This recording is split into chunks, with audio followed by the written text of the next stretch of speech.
अऊज़ुबिल्लाहिमिनश्शैतानिर्रजीम बिस्मिल्लाहिर्रहमानिर्रहीम। Real voice के नाज़रीन अस्सलामु अलैकुम। हज़रत सैयदना अब्दुल्ला बिन मुबारक रहमतुल्लाह अलैहि फरमाते हैं कि जब मैंने मक्का मुकरमा हाज़िर हुआ तो मैंने देखा कि लोग खुश्कसाली में मुब्तला हैं और मस्जिद हराम में बारिश के लिए दुआ मांग रहे हैं। मैं बाबे बनी शीबा की तरफ मौजूद था। एक हबशी ग़ुलाम आया। इस पर 2 मोटी चादरें थीं। एक का तहबंद बांध रखा था जबकि दूसरी कंधों पर ओढ़ रखी थी। वो वहाँ एक जगह छुप कर बैठ गया। मैंने उसे इस तरह दुआ मांगते हुए सुना, या इलाही अज़्ज़ व जल, गुनाहों की कसरत और बुरे ऐबों ने चेहरे को स्याह कर दिया। तूने मखलूक की इबरत के लिए हमसे बराने रहमत को रोक लिया। तो ऐ हलीम अज़्ज़ व जल, मैं तुझसे सवाल करता हूँ, ऐ वो पाक ज़ात जिससे इसके बंदे भलाई ही पाते हैं, उन्हें अभी फ़ौरन ही सैराब कर दे। हज़रत सैयदना इब्ने मुबारक फरमाते हैं कि अभी इस हबशी ग़ुलाम ने इतना ही कहा था कि आसमान पर बादल छा गए और देखते ही देखते बरसात रहमत बरसने लगी। फिर वो हबशी ग़ुलाम अपनी जगह पर बैठकर तस्बीह पढ़ने लगा। मैं ये देखकर रोने लगा। जब वो वहाँ से जाने लगा तो मैं इसका घर देखने के लिए इसके पीछे चल दिया। फिर जब मैं हज़रत सैयदना फ़ज़ील बिन अय्याज़ के पास आया तो उन्होंने मुझसे पूछा, आप क्यों अफसरदा हैं? मैंने कहा, कोई दूसरा हमसे सबकत ले गया और अल्लाह अज़्ज़ व जल ने हमारी बजाय उसे अपना दोस्त बना लिया। उन्होंने पूछा, वो कैसे? तो मैंने पूरा किस्सा बयान कर दिया। आप रहमतुल्लाह अलैहि ने चीख मारी और ज़मीन पर तशरीफ़ ले आए। फिर फरमाया, है इब्ने मुबारक, अफसोस है तुम पर, मुझे इसके पास ले चलो।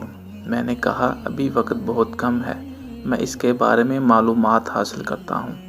फिर जब अगला दिन आया तो मैंने फजर की नमाज़ पढ़ी और इस हबशी ग़ुलाम के घर की तरफ चल दिया। मैंने घर के दरवाजे पर एक बूढ़े को देखा जो चादर बिछाकर बैठा हुआ था। जब उसने मुझे देखा तो पहचान कर कहने लगा, मरहबा ए अब्दुर्रहमान, खुश आमदीद, फरमाइए कैसे तशरीफ़ लाए? मैंने कहा, मुझे एक ग़ुलाम की हाजत है। उसने कहा, हाँ, मेरे पास बहुत से ग़ुलाम हैं, आप इनमें से जिसे चाहिए पसंद फरमा लें। फिर उसने आवाज़ दी, ए ग़ुलाम। जवाबन एक चाकू चौबंद ग़ुलाम बाहर निकला तो इस बूढ़े ने मुझे बताया कि ये ग़ुलाम बहुत नेक सीरत है, आपके लिए बहुत अच्छा रहेगा। तो मैंने कहा, नहीं, मुझे ये नहीं चाहिए। वो बूढ़ा शख्स एक के बाद दूसरा ग़ुलाम बुलाता रहा और मैं इनकार करता रहा, यहाँ तक कि उसने मेरे मतलूबा ग़ुलाम को बुलाया तो उसे देखकर मेरी आंखों में नमी तैरने लगी। बूढ़े ने पूछा, क्या ये ग़ुलाम आपको पसंद है? मैंने कहा, हाँ, मगर वो कहने लगा, मैं इस ग़ुलाम को नहीं बेच सकता। मैंने पूछा, वो क्यों?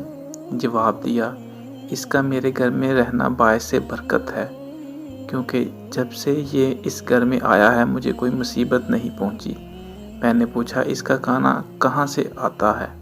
उसने कहा, ये खजूरी रस्सियाँ बनाकर कुछ रकम कमा लेता है। अगर रस्सियाँ बिक जाएं तो वो इनको बेचकर गुजारा कर लेता है। और मेरे ग़ुलामों ने मुझे इसके बारे में बताया है कि ये तवील तरीन रातों में भी बिल्कुल नहीं सोता, इससे ज़्यादा मेल जोल नहीं रखता और अपनी नफ्स पर कड़ी नज़र रखता है। मेरे दिल में इसके लिए बड़ी मोहब्बत है।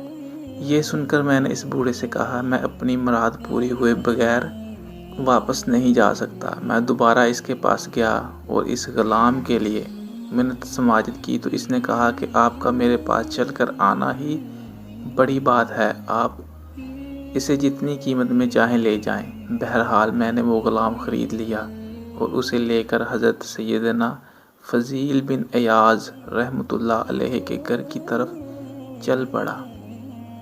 थोड़ी दूर जाने के बाद उसने मुझसे कहा, ऐ आका। मैंने कहा, लबैक। तो उसने कहा, लबैक ना कहिए, क्योंकि ग़ुलाम लबैक कहने का आका से ज़्यादा मुस्तहक़ है। मैंने कहा, मेरे दोस्त, तुम्हें किसी चीज़ की हाजत है? उसने कहा, मैं कमज़ोर बदन वाला हूँ, आपकी कोई खिदमत नहीं कर पाऊँगा, आप मेरी जगह दूसरा ग़ुलाम ख़रीद लीजिए।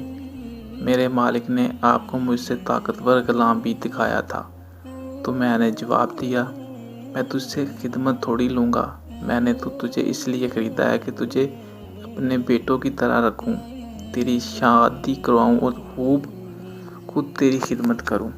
یہ سن کر وہ رونے لگا تو میں نے اس سے پوچھا، تجھے کس چیز نے رلایا؟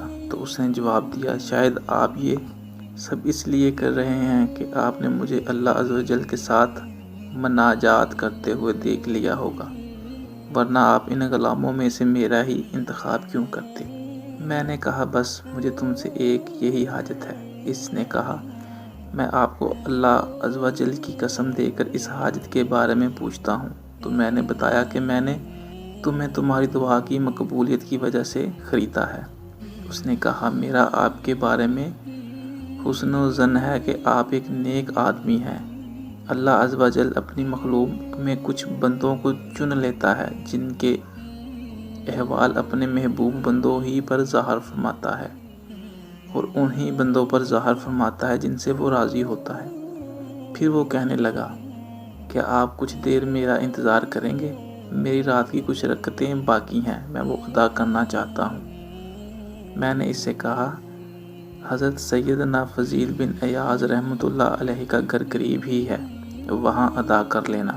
اس نے کہا کہ میں یہی نماز پڑھنا پسند کرتا ہوں، کیونکہ اللہ عز و جل کے احکام بجا لانے میں دیر نہیں کرنی چاہیے۔